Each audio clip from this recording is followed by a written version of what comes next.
Hey y'all, welcome back to the Responsible Homegirl YouTube channel. I'm pretty sure if you've been rocking with me for a little while, you know my mom. Mom say hey. Hello. Yeah, like I wasn't right there recording. But last year, it was like 2 years ago, me and her, we had a sit down talk when I was doing this series called Think Like a Mogul, where I was interviewing like different entrepreneurs. It's super bright. Let me turn this down. Where I was interviewing entrepreneurs. But I just wanted to have like a nice little candid conversation with my mama today about home ownership, why we should be thinking about home ownership in our 20s, why we should be preparing for home ownership, all that different stuff. So while she doing her hair, and then I'm about to, y'all, up under this scarf, honey. It's giving. Girl, what is you doing? Oh, sorry. Look at him. Giving ghetto. What's written it? I can't see him. It's giving project. So I'm gonna go wash my hair. I really want to cut more of it off, but for the style that Drayton, for the style that I'm getting for homecoming, I really need to keep as much hair as possible. But it's cool. What do y'all think about this style? Yay or nay? So I'm about to go wash my hair. We're gonna come back. We're gonna start chopping it up, talking. Give So me stay tuned. inches. Girl, I got more hair than you, Mom. I didn't realize it was a competition. Yeah, I'm not gonna hold y'all. I actually miss my natural hair a lot. I just don't miss fixing it. But my hair, my short hair, it gives. But let me go wash it and then I'm gonna be right back. Shampoo. What's the difference between a wash and a shampoo? You wash your body, you shampoo your hair. Let me go shampoo in my hair. We'll be back. So guys, I just finished washing my hair. Yeah, I still can't believe that I cut off all my hair. Sometimes it be shocking me that you look bad. You kind of smile and stuff. Not in the back hating, but it doesn't matter. I know I'm cute. Whether or not my hair is fixed, it's about to get fixed, okay? Great, and stop that. All right, guys, we're back. And I started this video off with telling y'all that we was talking about home ownership, but I didn't even tell y'all why. So my mom, before I got this, I should have just parted my hair. Here, you need some? No. And you can put that on there and still part your hair. Okay, before I started this, I did not tell y'all that my mom is a realtor. She has been in the cosmetology industry for like over 30 years and became a realtor in, was it 2019? Yep. 2019. So I have learned so much from her just being in this industry, and I'm like, dang, more people, especially young adults, need to know this stuff, because sometimes we can kind of look at home ownership as this big, huge deal, but it's not that big of a deal. Once you know, it is a big deal, but I'm talking about like the process of acquiring a home. It's not as big and as in the clouds as people make it seem. So it's not impossible, but it is a big deal. Yes, but it is a big deal. Language is important. So before we get into all of this stuff, Mom, can you tell my folks, my 20-somethings? Matter of fact, let's take it back to you. If you knew what you knew now when you was in your 20s, what would you have done different as far as home ownership? So I would have seek the information, the right information. How do you know to seek the right information, though, like when you don't know what you don't know? So when you don't know what you don't know, you just don't know what you don't know. Right. But, so when I was younger, I said by 25, 26, I wanted to be buying a home. So because of my environment, I wanted to do what I saw. Mm-hmm. So what I saw was a lot of mobile homes coming out. Yeah. So because my family members had mobile homes, everybody around me had mobile homes, so that was the goal, to get a mobile home, because that was what was trending. Right. So I didn't even do the research to see the difference. And I could remember getting my getting something in the mail saying how much I had paid into my mortgage that year, and it looked like it wasn't budging. Wow. And I was like, Do you remember how much your mortgage was? It was like $446. Wow. And Yeah. how much was the mobile home? It was like maybe it might have been 38, 42, something like that. Do you remember the interest rate? I don't remember, but I know this is what made me say I was so foolish, because by the time I would have finished paying it off with this amortization, that one word, it was like I would have paid 3 times the amount. Naya, Over 100,000. shut up. Dream is in her files. Why? You Get out need to of go here. We're get recording. him. What? Go get him.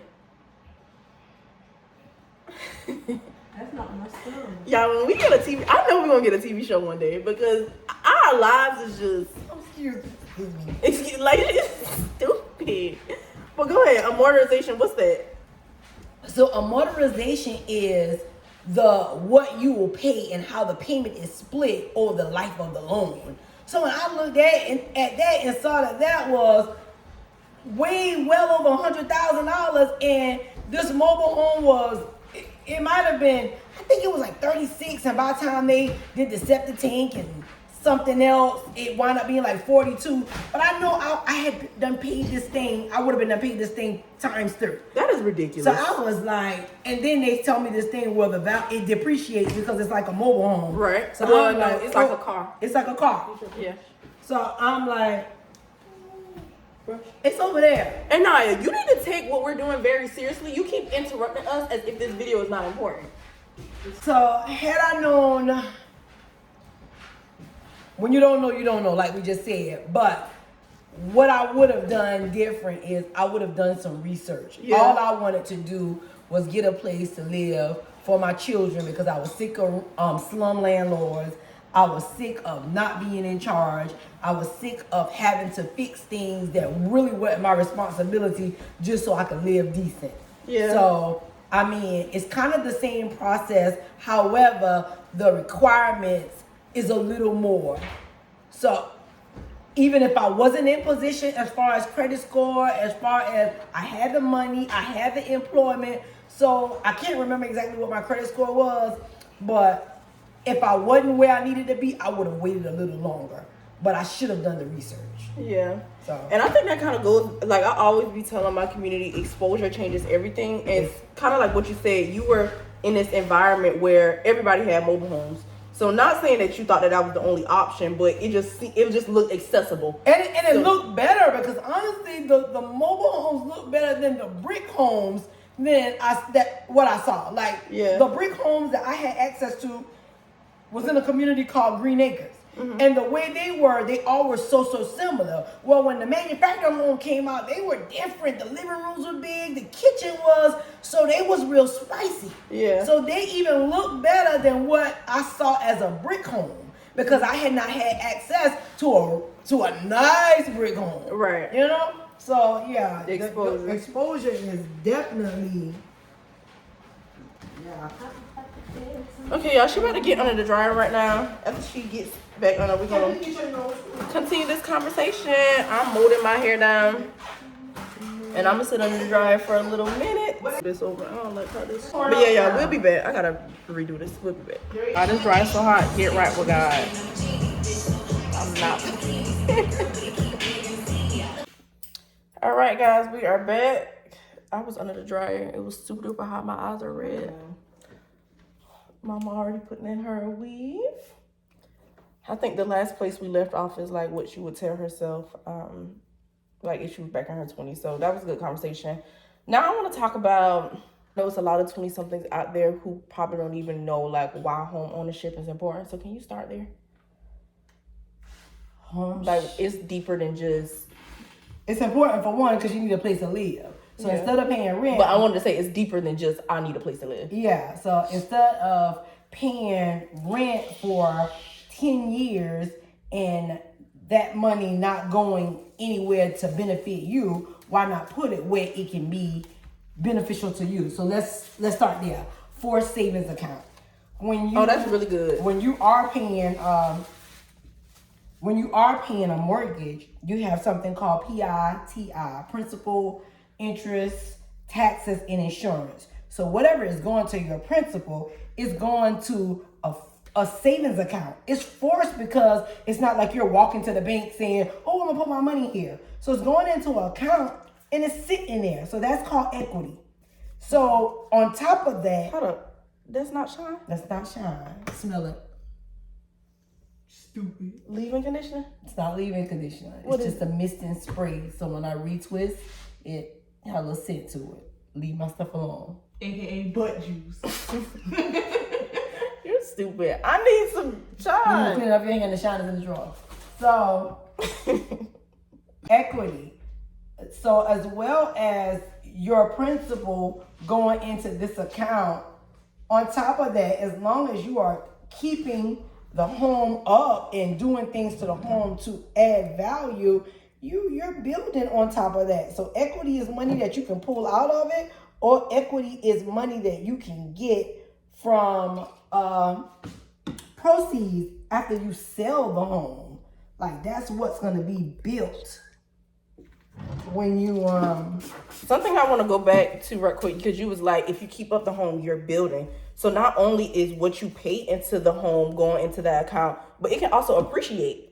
Yeah, it will appreciate. And that's what you mean when you say building. Yeah, it'll appreciate in value. Right. Appreciate in value, meaning it can potentially be way more than what you started off, what you paid for it. Right, what you purchased it for. One thing that I love that Mama does with like potential clients, she breaks down the math. And I even did this with my 7th graders when I was teaching at the summer camp this year. Just basically telling them the difference between renting and buying. So say for instance, just for round numbers, we're gonna say $1,000. I doubt if y'all rent even $1,000 because most people rent be about $1,200-$1,300 plus. But let's say for instance your rent is $1,000 and you have been renting for 5 years.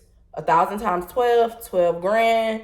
12 grand times 5 years, that's $60,000 that you have given to your landlord. Now, say for instance, you purchase a house and that same grand that you pay in rent, you pay that in a mortgage. Now you have $60,000 No, in. you don't have 60 in. You have 60 paid in. But remember, PITI, principal, interest, taxes, and insurance. So what goes to interest, you're paying that money back. Taxes, you owe that on the land. Only the principal. Only the principal. So say out of that $1,000, let's say 800, just for an easier number. 800 is going to principal. Okay. That 800 times 12 times 5 is what it is. So you can't calculate the whole thing, but you can calculate a large percentage of it. That's really good. Yeah. It's more than like once you leave your apartment, you're just taking your belongings and you're going. But say for instance, you want to move someplace else, not only are you taking your belongings, but you can leave with cash. Exactly. And say you need to move someplace else, but you're moving not because you want to. Say you're forced. Say something happens and you gotta sell. Say you gotta relocate for something, and say you didn't have any money saved. So just look at it like this: I don't have any money saved, but if I sell this property, I could potentially walk away with X amount of dollars. So this is going to help me out because I wasn't counting on this money anyway. Right.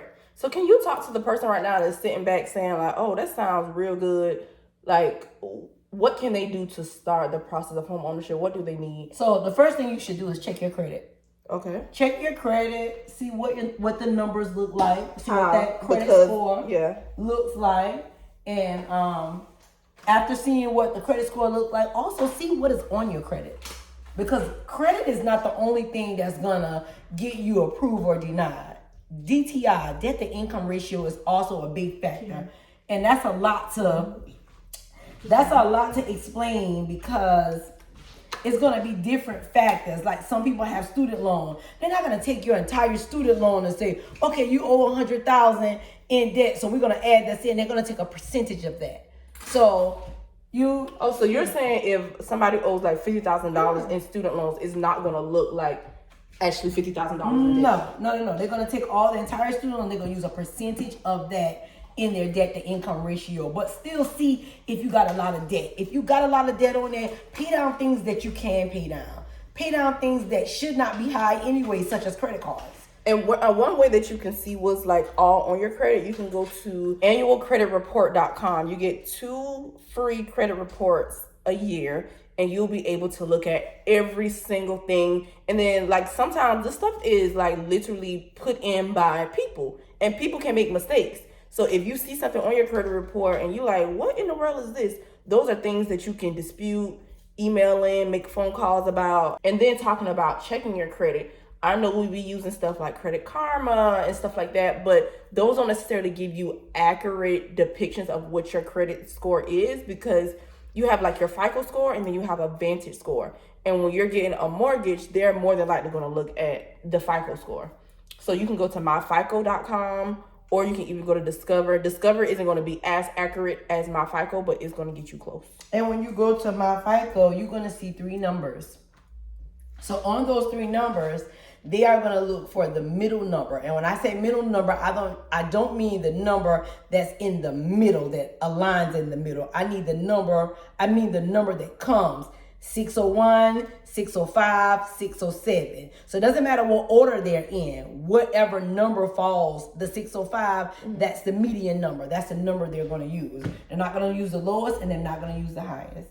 And if you decide that you're going to get a loan with someone, both of you have to be equally yoked. And when I say that, I mean, if yours is 700 and the other person one is 610, 610 is going to carry the biggest risk. So that's what they're going to use. They're not going to use that 7. However, if you're 700 strong and the person doesn't mind you going on your own doing it, then you do it yourself, and the person with the 610, they just put their name on the deed, and that's just another part of the process. So their name be on the deed, but not on the loan. Not on the loan. So if your name on the deed means that you do own the property, you are fully entitled, just like the person name is on the loan. The person name on the loan means that person is responsible for the debt. Okay. Now, how you work your household is how you work your household.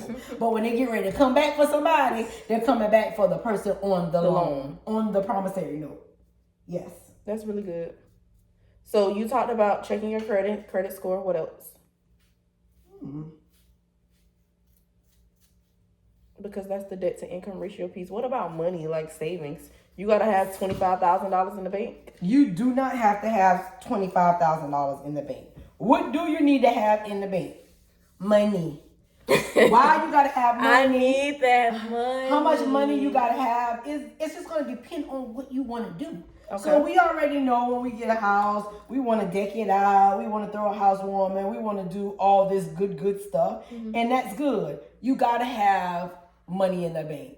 You can't worry so much about buying the refrigerator and buying the curtains. You got to have money for down payment. And yes, there are programs out there that can offer you down payment assistance, but it's also things that can make you not qualify, like debt to income ratio and what percentage you are at. So those things are going to be determined by individualized plan. What I mean by that is it's going to be determined by your plan and not Sherry's plan. Right. So on that note, you need to have money for down payment. You need to have money for closing costs. And you need to have money for inspections, upfront inspections, because you want to see and evaluate what it is you're purchasing before you buy it. So you do have to have some money. So if you could say like a roundabout figure, what would that figure be? So if I could say a roundabout figure, I would say 15 grand. Will you use the whole 15 grand? No, I have helped several families get in a home. My very first deal that I did, my buyer left the table with a check. Really? Did not pay anything. They were able to qualify for USDA funding, so that was no money down, and I was able to get them seller's concession, which was their closing costs, $5,000 in closing costs. They walked away with a couple $100. However, I've also took buyers to the table, and they had to bring 14 bands. I've also brought buyers to the table, and they had to bring 300. So because of the different loan types that we got out there, that's what's going to determine how much money you would have to bring to the table, and it's also how much house you're trying to buy. So yeah, I would say, and I love that you bring that up too, because I feel like right now we live in a day and age where people will put stuff on social media where it's just like it's the law. When it's like, no, it really just depends on your situation. Yeah, that's kind of like one size fit all. Yeah, it's not like one that. size fit all works for some people. One size fit all don't work for me because I'm hippie and then I got less waist. So with me being hippie and less weight, I got to do some alterations. So it's still an individualized plan with the one size fit all. Right. You know? So it'll stretch, but...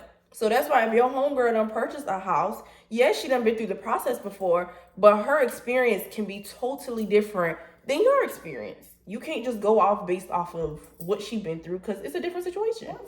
Absolutely. So round about 15 grand. You may not spend it all, but you may. It really just depends. And you may need more. It depends on the monster size house you're trying to buy.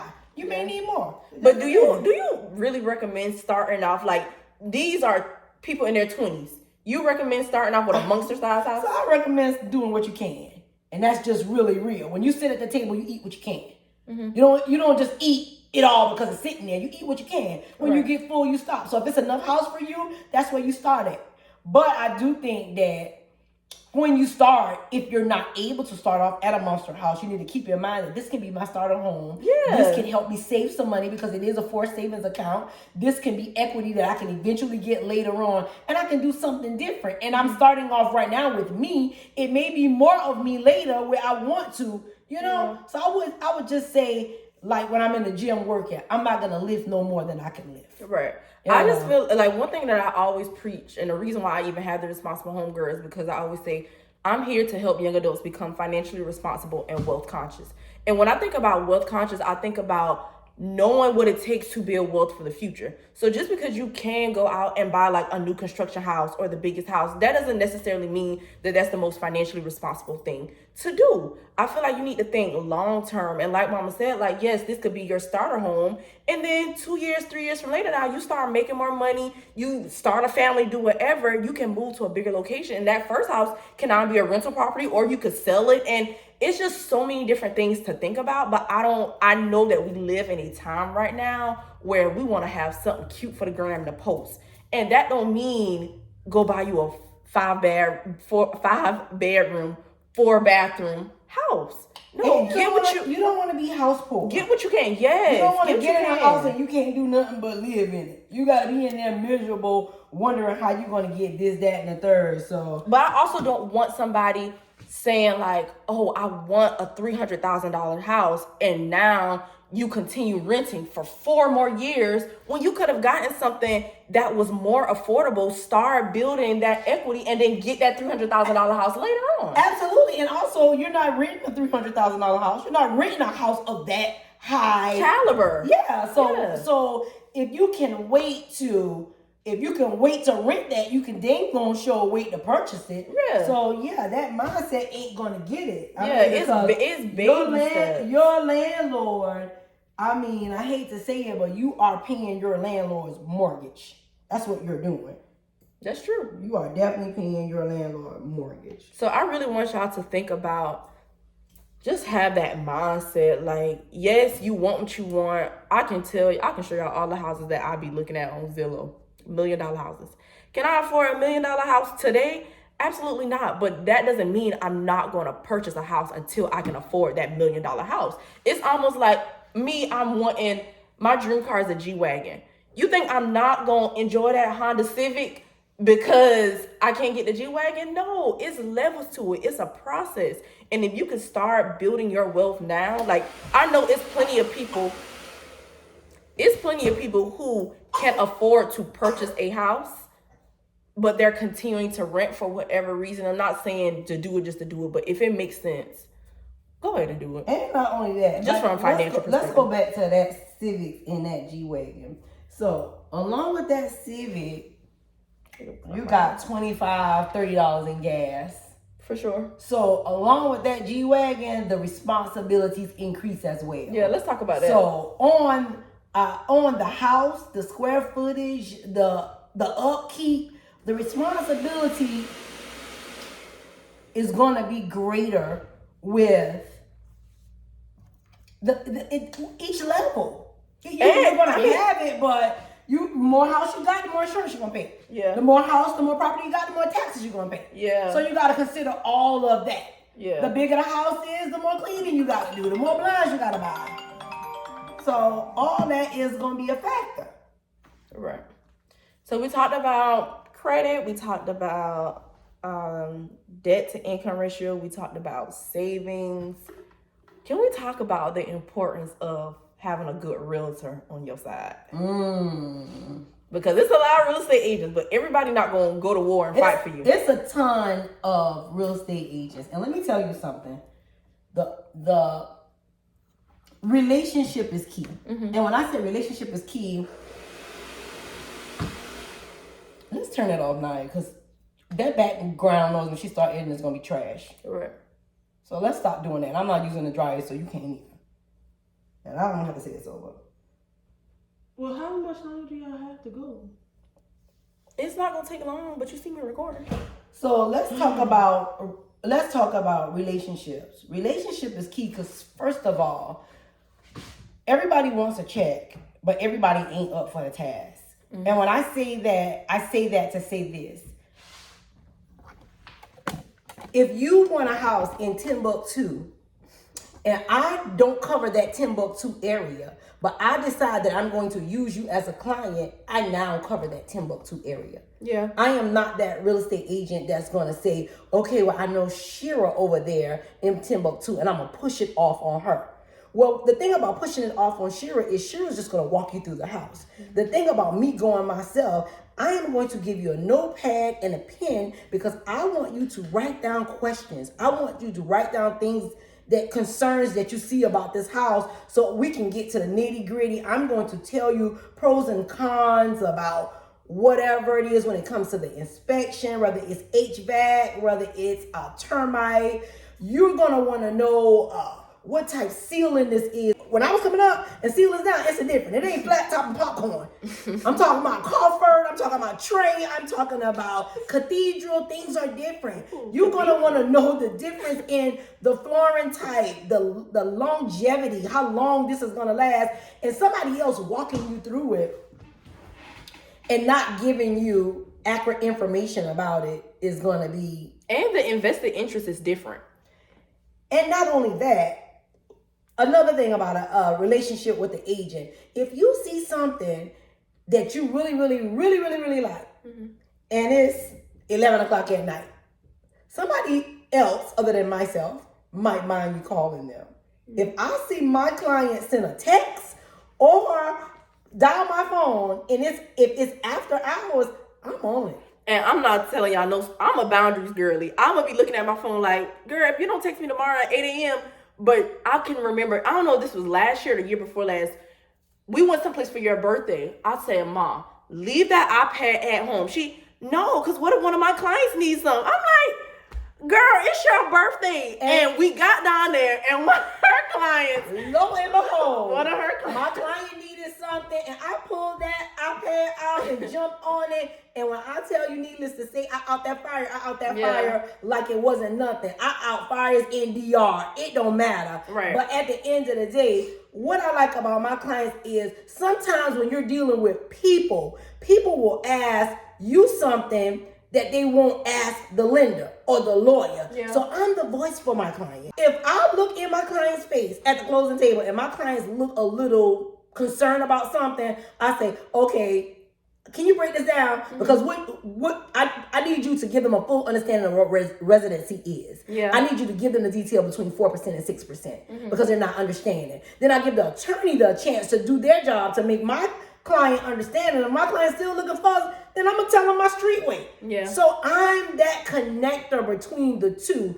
So having somebody that you can vibe with, having somebody that understands difficult questions, because sometimes it's hard to ask a question. No question is a dumb question, but what you're trying to say, you may not communicate it that way. Yeah. So I'm one of those people because I talk that way. I relate. Mm-hmm. She's very relatable. I relate with people that way. So you just want to make sure that when you're picking a realtor, you're not picking a realtor because they're popular. You're not picking a realtor because that name rings a bell or that company. You want to pick people that's out here in the streets really working for you. I work with several agents.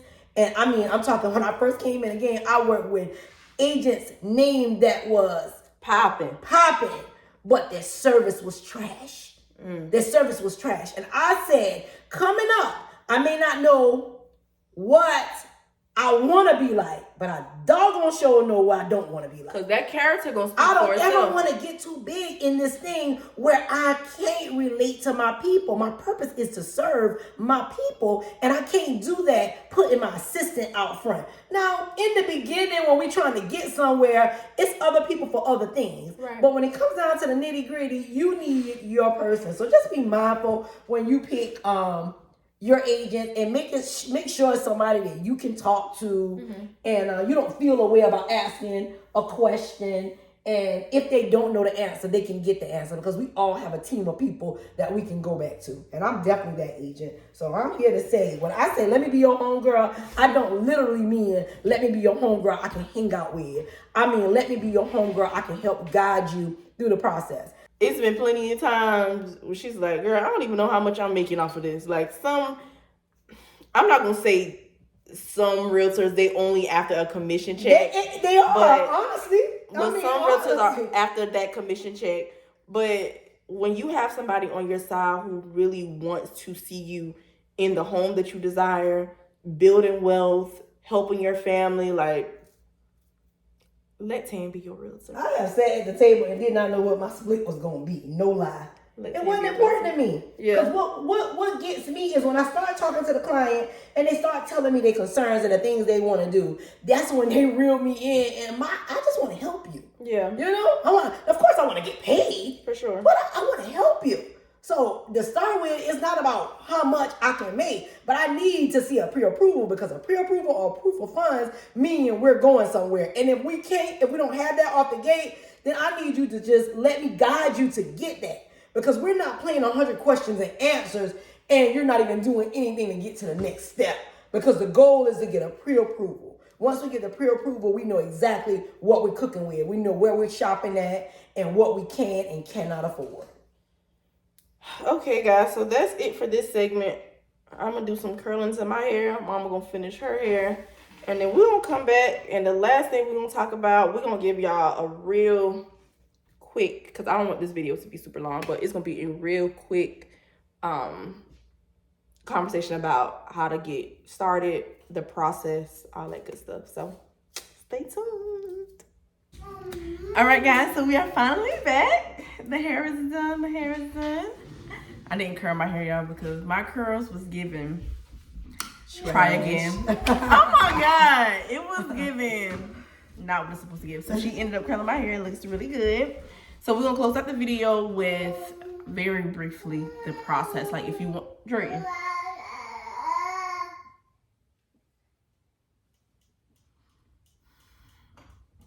Very briefly, if somebody is watching this video and they're like, dang, I didn't know that it was as attainable to get a house as, you know, I didn't know it was or whatever. How can they get started? What's the first thing that they need to do? So the first thing, as in, Just the first part of the process. What needs to happen first? so Like, if I call you on the phone, I'm like, hey, Miss Tan, I really want to buy a house. What do I need to do? okay, so you just make sure that you have all the requirements. Typically, the requirements is a 620 or above credit score, 2 years of consistent employment, 2 years of W-2s, 2 years of tax returns, some money saving, and then you get your pre-approval. Once you get pre-approved, that's going to tell you how much house you can afford. We take the pre-approval, we go house shopping, we find you a house.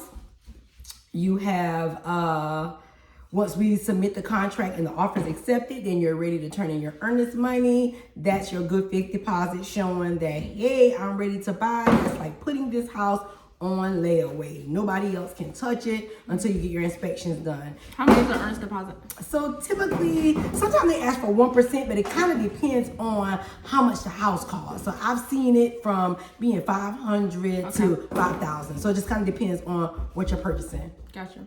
And after you turn in the earnest money, then you got a due diligence period, and that's a set amount of time you got to get all inspections done, like the CL100, which is a termite inspection, the home inspection, and HVAC inspection if needed. Once everything comes back and the contract is negotiated like you want, then we set sail to go to the closing table. Okay. So, and before we get to the closing table, the attorney has a job to do, the lender has a job to do. The lender is your finances, your attorney is making sure that the title is clear and all documents align. I'm good with the inspections and XYZ.